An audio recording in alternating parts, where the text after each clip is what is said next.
I was sitting on my porch that morning, cradling a mug of coffee in my hands, just soaking in the crisp air and the soft hush that only exists before the world wakes up.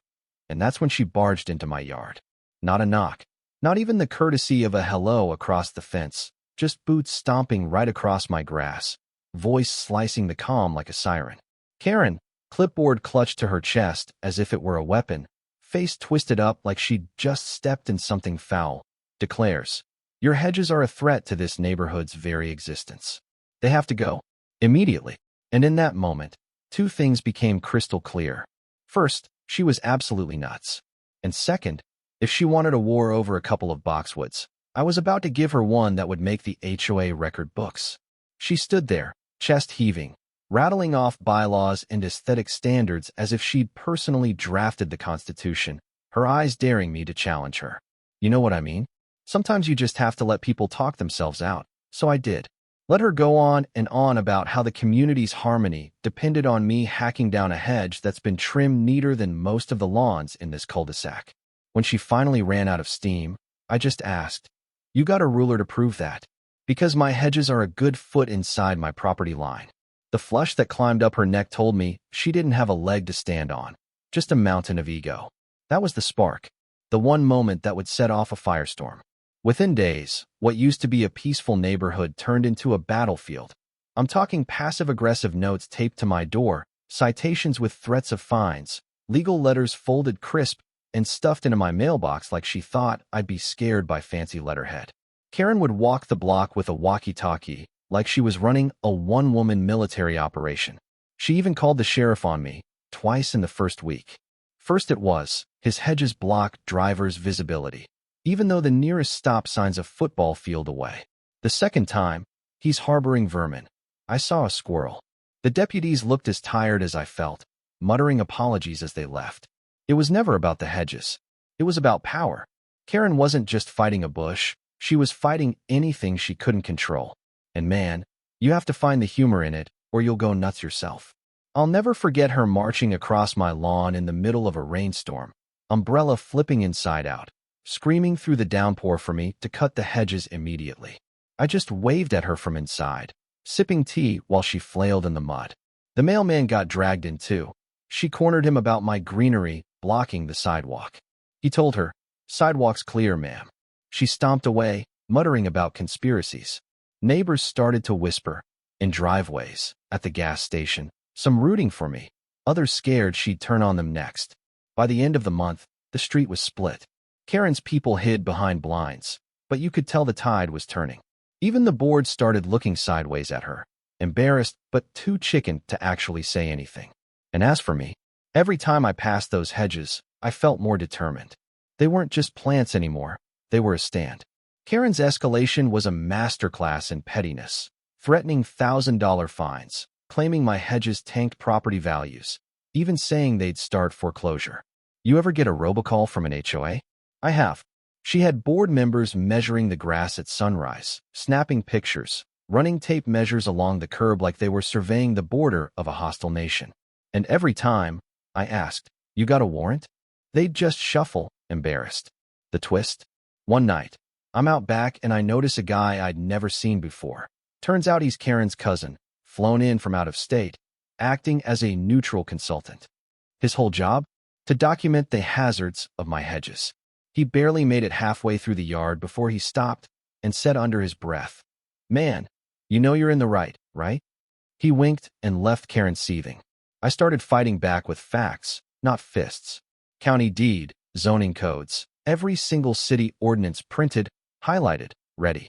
I even found out the HOA got cited last year for neglecting the community pool, which was just the cherry on top. I sent my own letters, CC'd the city and the county attorney. Karen must have blown a gasket when she realized she was on their radar now. But she doubled down, called the sheriff again. This time, I handed over a folder thicker than a phone book. Every threatening letter, video of her trespassing, even one of her spray painting ugly on my wall at midnight. The deputy shook his head, told her the department wasn't her personal army, and left. The look on her face? You could bottle that up and sell it as karma. Still, living with constant surveillance isn't easy. Contractors stopped picking up my calls, Friends made jokes about needing visitors' passes. But all that did was harden my resolve.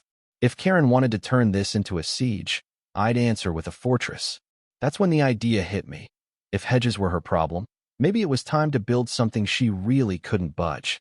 I sketched out a plan for a cinder block barrier, ran the numbers, and checked every code. Nothing illegal about it. I found a crew who laughed at Karen's reputation, and we got to work.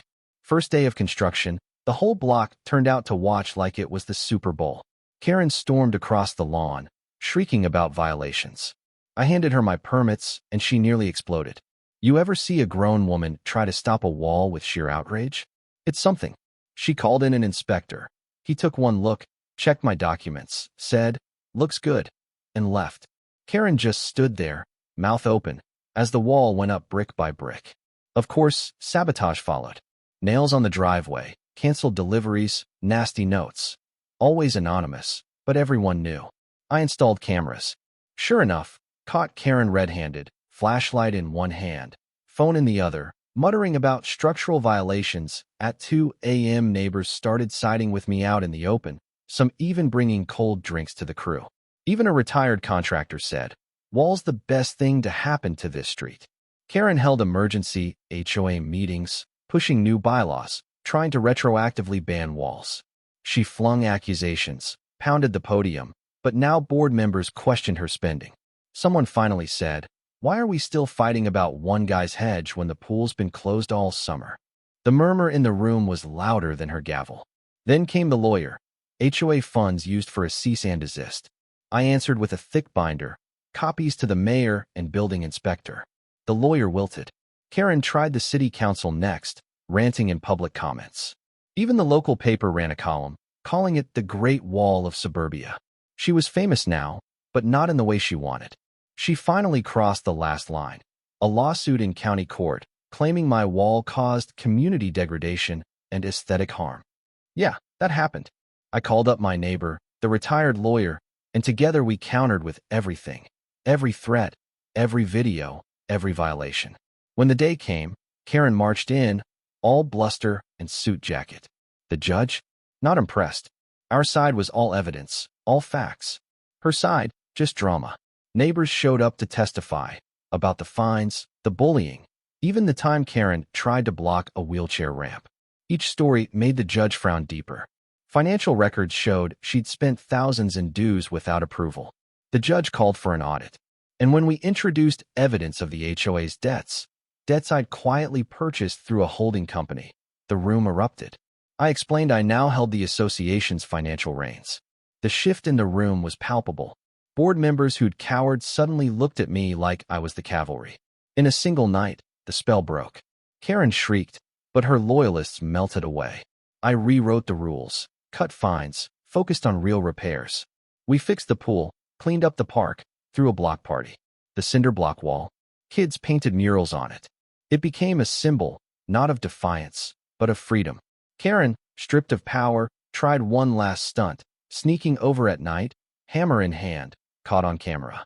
Sheriff's car pulled up. She was arrested for trespassing. The old guard was done. The neighborhood came alive again. Flowers bloomed, laughter drifted through the air, and even the most timid neighbors started grilling in their yards without fear. Karen's letters still arrived for a while, scrawled threats from somewhere out of town, but they stopped eventually. Even she had to accept she'd lost.